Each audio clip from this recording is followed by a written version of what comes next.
পবিত্র ঈদুল আজহাকে কেন্দ্র করে সাধারণ মানুষের নিরাপত্তা নিশ্চিতকরণ এবং যে কোনো ধরনের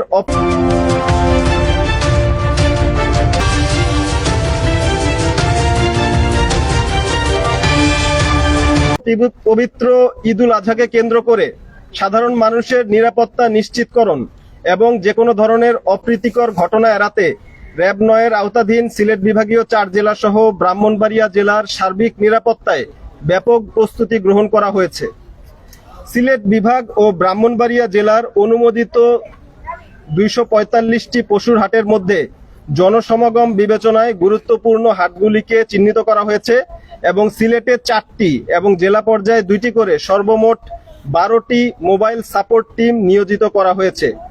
পশুর হাটে জাল টাকার বিস্তার প্রতিরোধে জাল টাকা শনাক্তকরণের পর্যাপ্ত সংখ্যক মেশিন প্রত্যেক মোবাইল টহল দলকে প্রদান করা হয়েছে।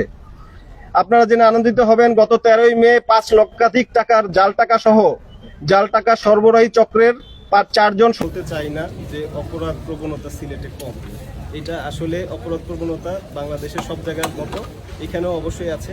এখানে একটু অন্যভাবে আছে। এখানে ছিনতাইকারীর প্রবণতাটা বেশি দেখা যাচ্ছে, চুরির প্রবণতাটা বেশি দেখা যাচ্ছে। এবং যখন গত ঈদের সময়ে তখন ২টা পরপর ছিনতাইয়ের ঘটনার পরে আমরা কিন্তু সাঁড়াশি অভিযানে ৯ই মার্চ আমরা ১৬ জনকে গ্রেফতার করি।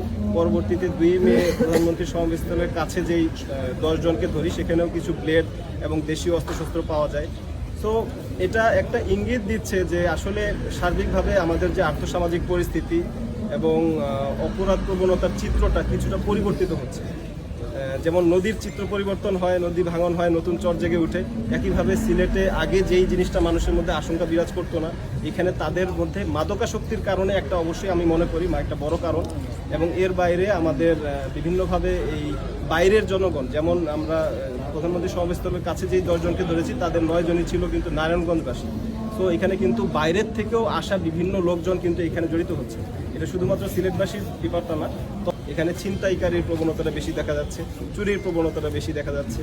এবং যখন গত ঈদের সময়ে তখন ২টা পরপর ছিনতাইয়ের ঘটনার পরে আমরা কিন্তু সাঁড়াশি অভিযানে ৯ই মার্চ আমরা ১৬ জনকে গ্রেফতার করি।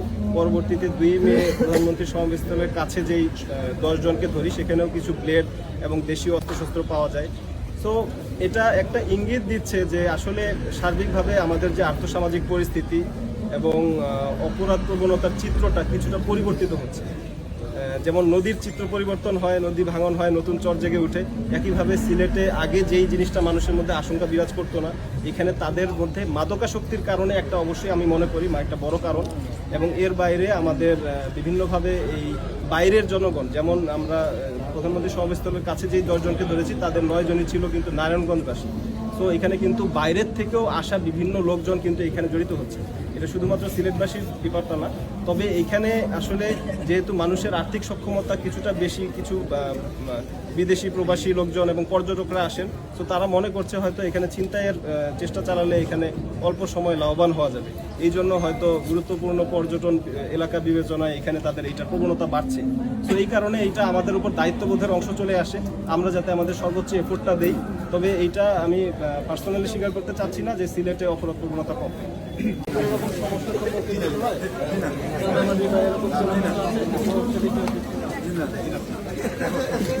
যে বড় মানে